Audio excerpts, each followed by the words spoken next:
Karena yang ditontonnya itu artis-artis yang cerai, Mhm. orang-orang yang gagal dalam berumah tangga. Kadang-kadang ada yang kelewatan juga dalam Betul, ta'aruf gitu kan. betul. Sebatas apa Ta'aruf ta'aruf, Ustaz? tapi Sambil. bablas gitu kan.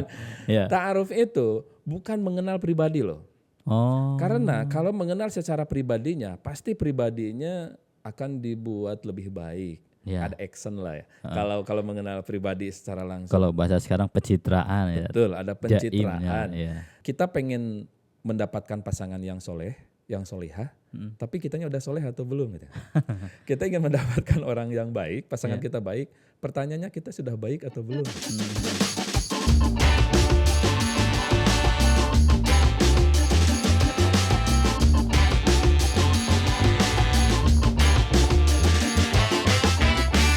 Bismillahirrahmanirrahim. Ahlan wa sahlan Sobat ID di podcast Idrisiah TV. Tentunya di acara Bicara Hikmah yang kita dalam episode kali ini akan membahas satu tema yang sangat penting.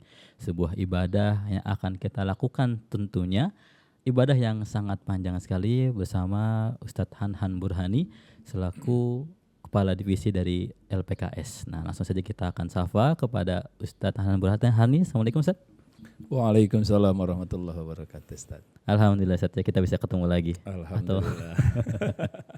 Nah ini Ustadz, kita akan bahas tentang ibadah yang sangat panjang. Betul. Gitu kan, karena kan ibadah pernikahan ya. Betul. Pernikahan itu nanti kita akan terus sama pasangan kita sampai ajal menjemput gitu Ustadz. Iya. Tentunya ya buat para sobat ID yang belum menikah gitu kan pasti akan banyak pertanyaan nih.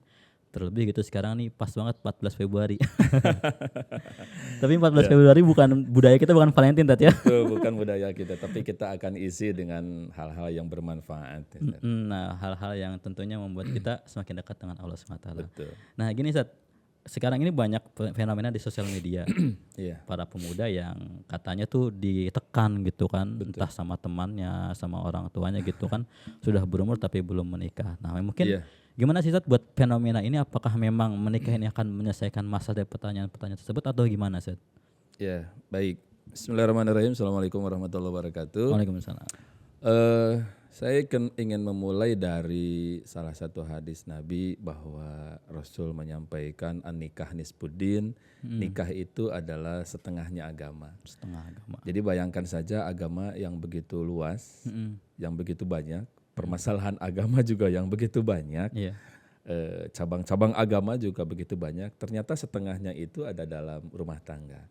Berarti kita bisa membayangkan bagaimana rumah tangga itu menjadi sesuatu ibadah yang begitu besar, karena setengahnya agama itu ada dalam pernikahan, rumah tangga. Betul. Nah maka ada beberapa hal yang harus kita persiapkan sebelum kita menjadi pasangan suami istri, artinya bagi yang akan menikah. Karena tadi pernikahan itu setengah ya. Setengah dari agama. Artinya banyak yang harus kita persiapkan.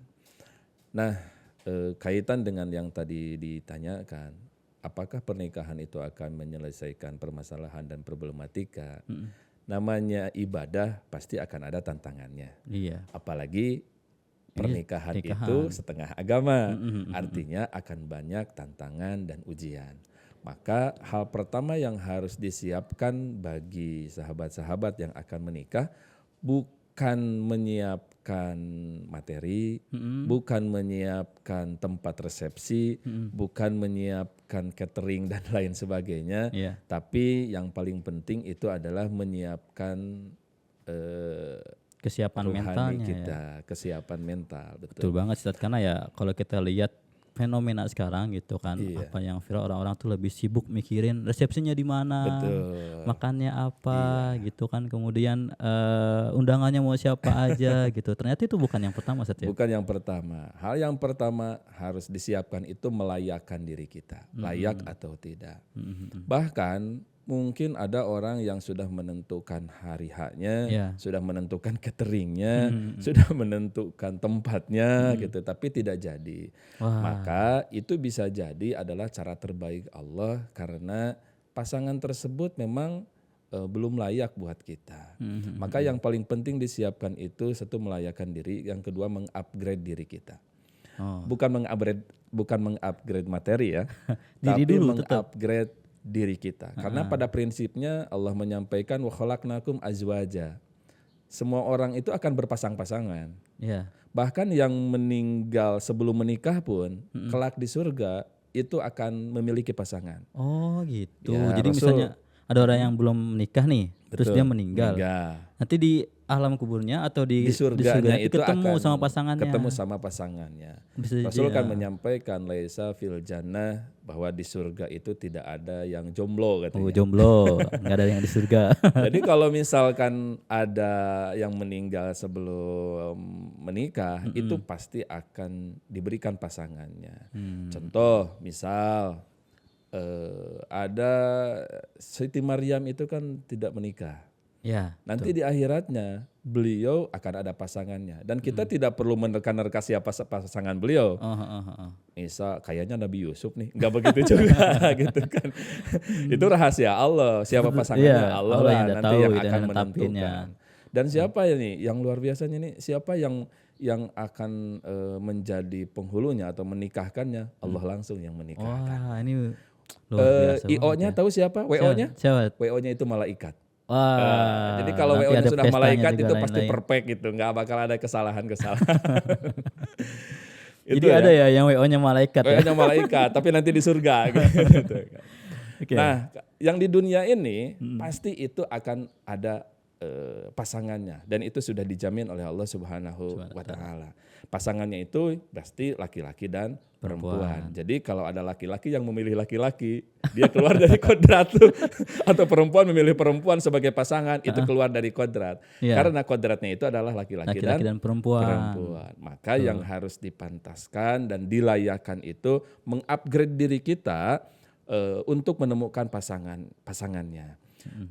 Melihat beberapa kasus, contoh misalkan ada yang Udah dekat waktunya. tidak jadi, betul, Iya. sudah dekat tidak jadi dengan pasangannya. Nah, itu kenapa, apa sih Tat, penyebabnya? Apakah mungkin masalah daripada orang tuanya atau misalnya apa, kira-kira bagaimana? Tat? disinilah kita pentingnya merasa bahwa Allah itu akan memberikan kita yang terbaik. Jadi jangan menjustis itu adalah sebuah kesalahan kita atau mencari kesalahan dari pasangan kita. Nggak perlu cari kambing hitam, Tat, ya? Betul, tapi kita harus berbaik sangka kepada Allah. Allah sudah menyiapkan pasangan yang terbaik untuk kita. Caranya apa? Ya mengupgrade diri kita. Jadi kalau kita ingin memiliki pasangan yang baik, maka kitanya pun harus baik juga. gitu kan? Ibarat kita pengen nikah sama Siti Khadijah, tapi kitanya jauh kayak sifat Nabi Muhammad gitu ya. Betul. Ya, jadi ya kalau berbicara masalah pasangan, kita kan nggak tahu yang terbaik ya. Iya. Kebetulan tadi menyebutkan Khadijah dan Nabi Muhammad. Jangan salah, Siti Khadijah itu menikah kepada Nabi Muhammad itu pernikahan yang ketiga. Setelah pernikahan yang pertama dan yang kedua gagal, pertama itu meninggal, kemudian yang kedua cerai. Apakah Siti Khadijah berputus asa? Beliau tidak berputus asa. Terus upgrade dirinya. Beliau mengupgrade dirinya, beliau melayakkan dirinya sampailah ketemu dengan Nabi Muhammad SAW. Menikahlah dengan Nabi Muhammad, bahkan yang membayarkan maharnya juga Siti Khadijah gitu kan. Membantu perjuangan dakwah Nabi Muhammad. Bagaimana tidak mulianya gitu Nabi Muhammad. Siti Khadijah yang pernah 2 kali gagal ternyata menikah dengan kekasih Allah gitu. Artinya memang kita tidak bisa menghukumi hari ini. Bagi sahabat-sahabat yang takut menikah, nikah itu kan rizki. Iya. Kalaupun memang belum ada jodohnya, berarti rizkinya belum ada. Apakah akan ada? Pasti akan ada, karena Allah sudah menyiapkan rizki bagi siapapun. Ya, jodoh, rizki, kehidupan, kematian itu sudah ditentukan oleh Allah. Tugas kita ya kita mencari. Iya. Rizki ya mencari rizki, jodoh mencari jodoh. Walaupun memang jodoh itu sudah ditentukan atau sudah ditakdirkan oleh Allah, ya tugas kita harus tetap mencari, gitu, mencari yang terbaik. Karena kalau mencari itu adalah syariat, kalau jodoh adalah takdir, yaitu hakikat. Berarti mencarinya ini dengan cara melayakkan diri dan mengupgrade diri dulu. Betul. Supaya nanti layak. Betul. Nah setelah itu tadi kan kita udah bahas ya, kalau misalnya ternyata dalam pernikahan itu nggak cukup hanya siap materi saja, nggak cukup dengan resepsinya, nggak cukup dengan makanan atau catering lainnya gitu Iya. kan, dan jangan jadi fokus utama. Jadi selain mempersiapkan tadi ya, kalau misalnya kita mencarinya itu harus melayakkan diri dengan cara upgrade tadi. Betul. Jadi bukan cuma materinya doang Sat ya Iya. dalam persiapan pernikahan. Nah, tapi Tat, mungkin dia udah layak, udah siap, tapi masih ada ketakutan gitu kan dalam dirinya. Apakah saya udah siap untuk menikah? Apakah jodoh saya sudah baik? Apakah bagaimana itu gimana cara menghilangkan ketakutan tersebut sebelum menikah? Oke. Berbicara ketakutan sebetulnya itu ada dua alasan ya kenapa orang takut menikah itu. Pertama, bisa jadi dia belum memahami hakikat dari pernikahan. Oh, Pernikahan itu apa sih gitu kan. Kalau kita tahu hakikat pernikahan dan kalau kita bertanya orang yang akan menikah, apa niatnya? Ibadah. Ya kalau kan? dia udah tahu. Betul, ibadah. Tapi jangan salah, justru ibadah itu akan banyak tantangannya. Maka dalam pernikahan pun pasti akan ada tantangannya. Yang kedua, nih buat sahabat-sahabat yang akan menikah tapi memiliki ketakutan A, B, C, D gitu. Iya. Nih awas nih, ini yang perlu dikhawatirkan. Bisa jadi rasa takut itu muncul karena talbisul iblis. Oh, bisikan iblis. Bisikan-bisikan dari iblis. Kenapa? Karena salah satu bisikan iblis itu karena niat orang menikah itu adalah ibadah, maka akan ditanamkan rasa takhwif, rasa takut, Khawatir. kekhawatiran. Iya. Itu yang sering dirasakan oleh sahabat-sahabat yang masih pelin-pelan untuk menikah. Ada rasa ketakutan, ada rasa kekhawatiran. Yang dilihatnya itu adalah orang-orang yang gagal menikah. Betul. Makanya sekarang lagi rame apa scary of marriage. Betul. Iya, takutan Ada dalam nikah. ketakutan untuk menikah karena yang ditontonnya itu artis-artis yang cerai, orang-orang yang gagal dalam berumah tangga, atau orang-orang yang sampai KDRT dalam rumah tangga. Itu yang dilihatnya. Artinya yang di highlight dalam dirinya itu justru sesuatu yang jelek-jelek atau yang buruk-buruk menjalani rumah tangganya. Padahal jangan salah, kita harus balance. Banyak orang-orang yang sukses dalam rumah tangganya itu. Iya. Ya. Oh, jadi bukan banyaknya orang yang gagal ya. Betul. Malah banyakkan orang yang suksesnya. Dilihat itu justru banyak yang sukses, maka yang dilihat itu yang suksesnya. Awas, ukuran sukses dalam rumah tangga itu bukan materi. Contoh, Sayyidina Ali menikah dengan Sayyidina Fatimah. Maharnya itu apa? Apa cincin dari besi? Cincin dari besi. Berapa sih harga cincin dari besi? Kita juga banyak mur baut. 20 ribuan kali Tata. Iya. Tapi rumah tangga beliau itu bahagia. Ya kan? Rumah tangga itu beliau itu luar biasa. Banyak kisah-kisah bagaimana teladan rumah tangga beliau. Gitu. Iya.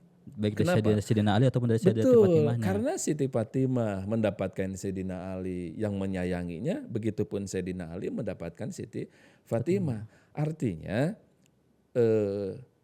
janganlah takut karena urusan biaya, urusan materi. Toh pada akhirnya Allah akan memberikan rizki sesuai dengan takaran kita, kesiapan kita dan kelayakan kita. Orang yang menikah yang belum menikah rizkinya segitu. Sudah menikah Allah tambah rizkinya. Kemudian punya anak Allah tambah lagi rizkinya buat anak. Betul. Allah tambah anak lagi rizkinya juga semakin ditambah lagi. Artinya rizki itu justru akan Allah berikan bagaimana kita layaknya menerima rizki tersebut. Nah atau misalkan kalau tadi saya mencontohkan Siti Khadijah di antaranya gitu kan. Atau misalkan ada orang yang pernah gagal dalam rumah tangga, ya nggak lama menikahnya, tapi justru kedepannya jadi orang yang sukses. Contoh, ada salah satu anak angkat Nabi yang bernama Zaid ya menikah dengan Zainab. Itu kan pernikahannya tidak lama. Karena tidak sekufu ya kalau Betul, karena tidak sekufu. Yang dilihat itu justru jangan perceraiannya, tapi hikmah dari perceraian itu. Contohnya, ternyata dengan perceraian itu, kalau nggak salah pernikahannya itu nggak sampai 1 tahun kan Zainab sama Zaid itu. Ternyata dari Zaid setelah menikah dengan perempuan yang solihah, ya melahirkan putra seorang pejuang bernama Usamah bin Zaid, seorang komandan perang kan.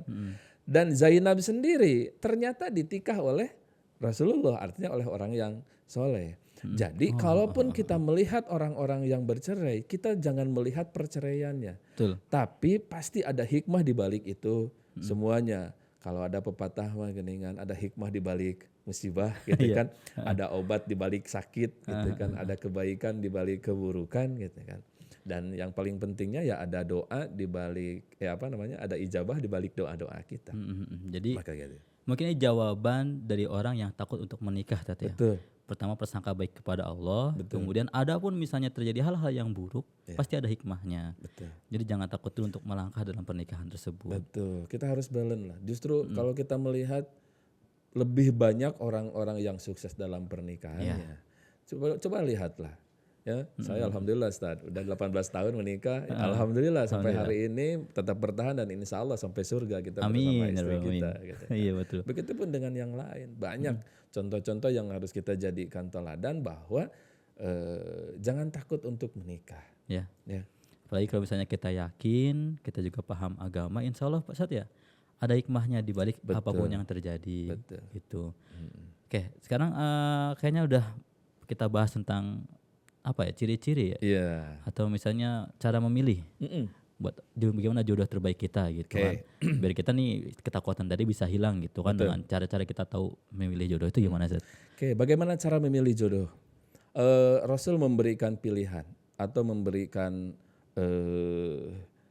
kriteria, tips. kriteria dalam memilih jodoh. 4 yang harus yang Rasul anjurkan untuk memilih pasangan. Pertama, li jamaliha. Jamal. Karena kecantikannya.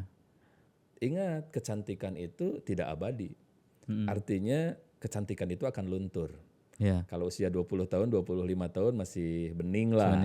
Tapi nanti di atas itu 30 lama makin menurun. Betul, usia 40, 50 ya kecantikan itu akan hilang dengan sendirinya. Kemudian yang kedua, lina sabiha. Karena keturunannya. Ternyata keturunan juga tidak menjamin. Banyak nabi-nabi terdahulu ayahnya seorang nabi tapi ternyata anaknya justru ahli neraka. Contoh Nabi Nuh gitu kan. Ada anaknya Kan'an. Atau mungkin kalau berbicara nasab, ayahnya itu orang kafir atau ayahnya itu pembuat berhala kan, seperti ayahnya Nabi Ibrahim, tapi Nabi Ibrahim sendiri menjadi sosok nabi pembawa kepada tauhid. Artinya ini jangan menjadi patokan gitu. Tetap kita lihat tapi jangan jadi patokan utama karena keturunan juga pada akhirnya ya kembali ke pribadinya. Kemudian yang ketiga, melihat dunianya. Ya, melihat dunia itu maksudnya hartanya, tapi kemampuannya gitu ya. Betul. Tapi ini juga tidak menjadi jaminan gitu kan. Ya ada yang kaya, yang punya harta, tapi yang kayanya orang tuanya pas menikah nggak punya apa-apa misalkan karena gayanya itu gaya dari orang tua gitu. Nah yang 3 ini ya, tidak akan abadi. Tapi Rasul memberikan pilihan yang keempat, di mana yang keempat ini justru menjadi patokannya lidiniha, karena agamanya. Maka kriteria memilih pasangan itu lihatlah agamanya. Ya, kalau agamanya kuat, maka insya Allah ya dia akan kuat. Jadi melihat pasangan itu lihatlah agamanya. Jadi buat teman-teman nih yang nyari pasangan, lihat tuh siapa nih yang suka ke masjid gitu kan, yang berjamaahnya rajin, yang di masjid ikuti kajiannya nggak ngantuk gitu kan, yang dekat dengan ulama, betul, gitu, yang dekat dengan para pelajar agama gitu. Yang kalau di masjid jangan nyender juga gitu. Kalau nyender kan jangankan menopang keluarganya, menopang badannya saja. Udah gak kuat ya. Gak kuat gitu kan. Nah oke, jadi 4 tadi ya, kecantikannya, nasabnya, dunia dan juga agamanya.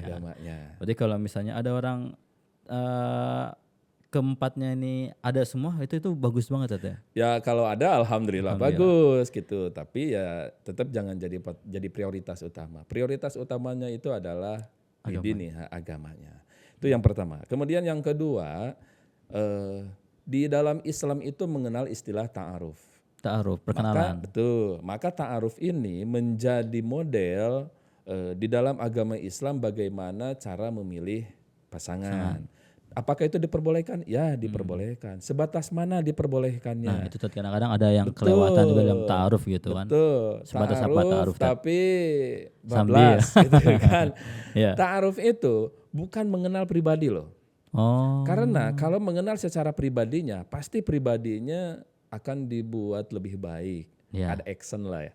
Kalau mengenal pribadi secara langsung. Kalau bahasa sekarang pencitraan ya. Betul, ada pencitraan. Ya. Nah, maka dalam ta'aruf itu yang seseorang harus mengenal itu dari keluarganya, dari teman-temannya, dari aktivitas hariannya.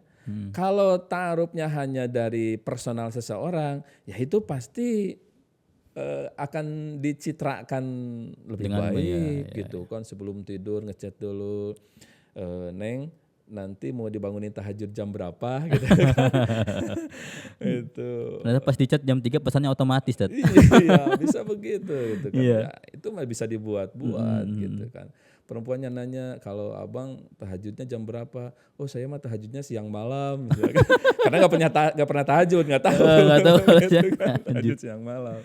Iya. Atau puasanya siang malam kadang. Siang malam. Jadi ta'aruf itu sebagai salah satu sarana untuk menempuh ke jenjang pernikahan. Caranya ya syar'i, islami, ada beberapa hal yang diperbolehkan dalam ta'aruf. Ya, contoh misalkan kalau perempuannya memakai cadar, bisa dibuka cadarnya tuh.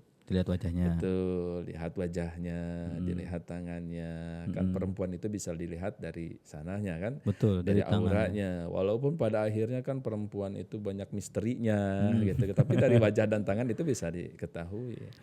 Nah, menarik. Berarti kita selama ini dalam ta'aruf itu melakukan suatu hal yang kurang tepat, Tat, ya. Karena ta'aruf biasanya kita yang anak muda sekarang itu mengenal dari pribadinya langsung. Ya. Bertanya tentang kegiatan sehari-harinya, padahal harusnya ta'aruf yang lebih efektif itu tanya kepada orang tuanya, tanya kepada temannya, Betul. tanya kepada gurunya. Betul. Jadi lebih tahu gitu. Iya. Gak akan tutup-tutupin ya. Betul. Jadi ta'aruf itu bukan intimate.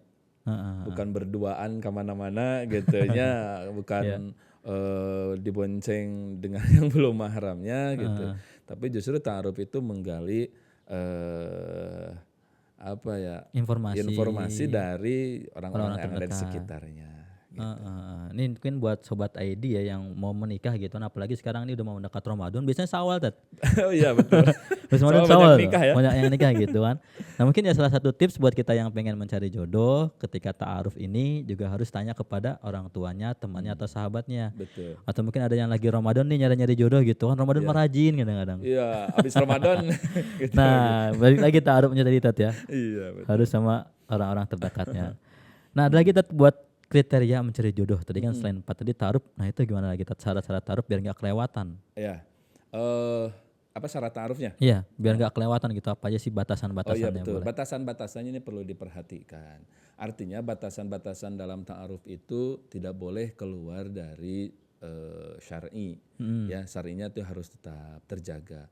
Apakah boleh silaturahmi ke rumahnya? Boleh. Boleh. Boleh, asal awas jangan Berduaan. berduaan. Oh. Di rumah itu ada orang tuanya, walaupun memang orang tuanya misalkan tidak menemani duduk. Di awal mungkin menemani duduk ya, tapi misalkan orang tuanya ya ada di samping atau tinggal di belakang. Yang penting di rumah itu ada nggak kosong lah ya, nggak berdua doang. Ada orang lain gitu. Contohnya seperti itu. Kemudian lagi kalau misalkan sharing gitu, saling berbagi informasi kebiasaan, kemudian sifat, karakter, kemudian lagi kelebihan dan kekurangannya, itu bisa disampaikan dan mungkin harus diutarakan di awal, sehingga setelah pernikahan itu tidak kaget gitu, yang awalnya sebelum menikah manis gitu kan, setelah nikah oh gini ya, gitu. Jadi memang harus terbuka sebelum pernikahan. Nah, jadi kalau misalnya kita udah tahu nih gitu kan, udah punya jodohnya, udah mulai ta'aruf, sudah mulai mengenal gitu. Nah, kira-kira ada nggak sih pertanyaan-pertanyaan khusus yang harus kita tahu dari pasangan kita gitu? Misalnya apa gitu yang harus kita tahu gitu, apa kemampuan dalam harta, kerja dan lain itu gimana, Sat? Yang pertama yang harus kita lakukan itu nih, yang buat teman-teman yang sudah mungkin tinggal menghitung hari lah misalnya misalnya, buat pernikahan. yang harus ditanamkan itu tawakal ala Allah. Itu yang pertama. Yang paling penting itu bertawakal kepada Allah, artinya berpasrah kepada Allah. Beda loh antara pasrah dan nyerah, itu beda. Bedanya Ustaz? Kalau pasrah itu kita berusaha dengan maksimal, Heeh.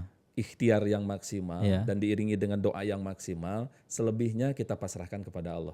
Jadi ada yang orang kita pasrahnya atau Artinya zatnya. hasilnya itu gimana Allah, itu pasrah. Artinya kita sudah berusaha maksimal.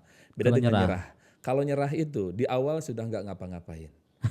Ya, mau Yaudahlah nyerah jodohnya yang gimana gitu ya. Yaudahlah mau mangkewe gitu, itu nyerah itu. Heeh, Ya, artinya yang harus kita persiapkan itu berusaha dengan maksimal, berikhtiar dengan maksimal, Iya. ya, layakan diri yang maksimal, materi juga dimaksimalkan ikhtiarnya, hasilnya atau nanti pada akhirnya kita pasrahkan kepada Allah. Maka yang pertama kita harus kita lakukan adalah kita bertawakal kepada Allah. Kita pasrahkan segala urusan kita setelah kita ikhtiar yang maksimal. Itu yang pertama ya. Itu yang pertama. Kemudian yang kedua, ikhtiar juga tidak cukup. Tawakal juga tidak cukup. Ada satu lagi berarti. Ada yang lainnya, doa. Jangan lupa. Doa. Ingat, doa itu bisa merubah takdir Allah. Bukan artinya Allah terpengaruhi dengan doa kita, tapi Allah bisa merubah takdir karena kita berdoa. Jadi dengan semangat tadi doa ya. Jadi berdoalah yang maksimal buat sahabat-sahabat yang sudah mendekati hari pernikahannya, atau mungkin juga yang belum ada jodohnya gitu kan. Perbanyak berdoa, minta petunjuk dan minta yang terbaik dari Allah. Versi Allah, jangan versi kita. Ya. Kalau versi kita pasti bisa jadi punya kriteria gitu. Ya. Tapi kalau versi Allah, maka insya Allah akan berikan yang terbaik bagi kita dan sesuai dengan kelayakan kita. Setelah itu, setelah ikhtiar yang maksimal, setelah tawakal dan setelah berdoa, baru kita persiapkan secara materi. Tidak dipungkiri, yang namanya pernikahan itu besar atau kecil pasti ada materi yang dikeluarkan. Ya. Maka caranya bagaimana? Ya bekerja dengan maksimal, ikhtiar yang maksimal, nabung yang maksimal gitu kan. Jangan sampai pengen menikah nabung enggak gitu kan, atau nyari uangnya malas gitu. Itu juga harus kita siapkan gitu. Balik lagi ke awal ya, nikah itu kan ibadah kan. Karena kalau misalnya ibadah ya harus kita usahakan gitu. Setiap keringat yang kita keluarkan, setiap lelah yang kita jalani pasti akan jadi nilai ibadah pasti akan menjadi ibadah. Dengan niat-niat yang baik. Masya Allah.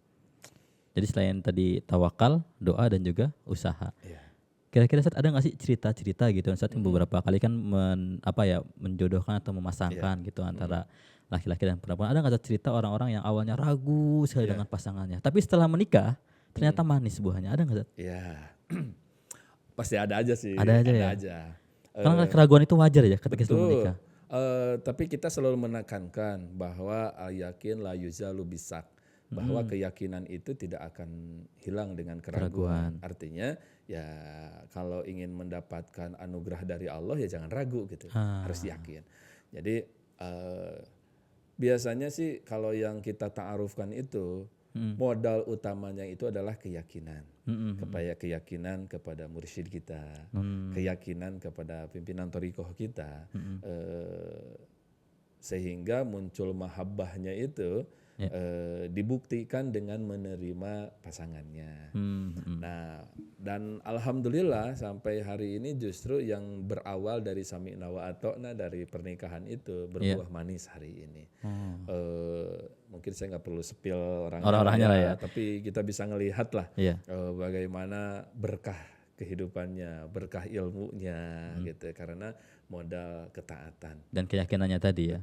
Berarti walaupun ada keraguan itu nggak bisa dipungkiri di setiap orang yang mau menikah. Ada saja. Kalaupun jadi gini ya, keraguan itu kan bisa datang dari mana saja. Keraguan itu bisa datang dari diri sendiri. Sendirinya udah oke, ternyata dari keluarga yang ragu. Sendiri udah oke, keluarga diragu, udah oke juga, tapi ternyata ada orang ketiga atau orang lain yang meragukan. Akhirnya membisikkan kepada kita. Kita udah oke, semuanya udah oke nih, ternyata masih ada lagi, contoh misalkan dari materi ini dan itu.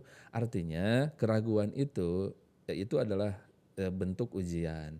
Maka yang harus dirubah itu adalah bagaimana dari asalnya ragu kepada yakin. Sehingga keraguan itu menjadi hilang. Gitu. Jadi keraguan-keraguan yang datang ini ya kita anggaplah sebagai gangguan dari iblis. Betul. Ibaratkan kita kalau misalnya lagi ibadah sholat gitu saja, yang 5 menit aja mau digangguin mulu kan. Apalagi yang nikah. Ibadah panjang nikah, ya. setengah dari agama gitu kan. Pasti ujiannya lebih banyak dan lebih berat.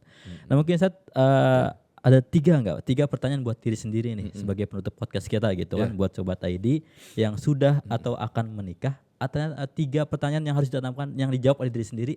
Gitu. Kalau dia siap udah menikah atau belum? Oke, siap.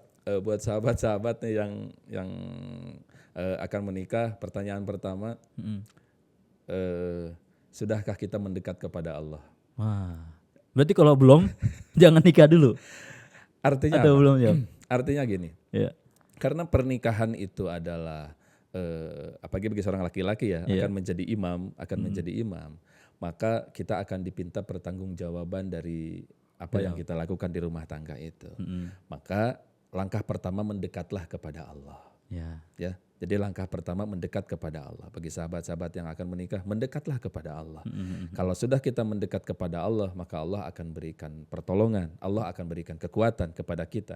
Sampai pada akhirnya nanti kita menikah pun, maka akan ditolong oleh Allah. Karena kita berangkat dari Allah. Pertanyaan pertama. Pertanyaan kedua, Ustaz. Pertanyaan yang kedua. Setelah kita memaksimalkan diri mendekat kepada Allah, pertanyaan yang keduanya, apakah kita sudah layak? Karena hidup ini berbicara kelayakan. Anugerah dari Allah itu berbicara kelayakan. Artinya Allah akan memberikan anugerah sesuai dengan kelayakan kita. Kita pengen mendapatkan pasangan yang soleh, yang solihah, tapi kitanya udah soleh atau belum? Gitu. Kita ingin mendapatkan orang yang baik, pasangan kita baik, pertanyaannya kita sudah baik atau belum? Gitu. Kita ingin mendapatkan calon ibu yang bisa menjadi ibu kedua bisa menjadi contoh buat anak-anaknya, bisa menjadi panutan untuk anak-anaknya. Pertanyaannya kita sudah menjadi panutan atau belum gitu kan. Kita layak gak gitu jadi panutan buat anak-anak kita. Maka gitu. Layakan diri kita. Layakan diri artinya ada usaha yang keras, usaha yang tinggi bagaimana kita menjadi orang baik. Kemudian yang ketiga, Dad? Yang ketiga baru siapkan materi. Tidak bisa dipungkiri, materi itu sesuatu yang penting dalam rumah tangga. Artinya sudah modal siapkah awal. Materi kita? Betul, gitu tapi ingat materi itu bukan angka.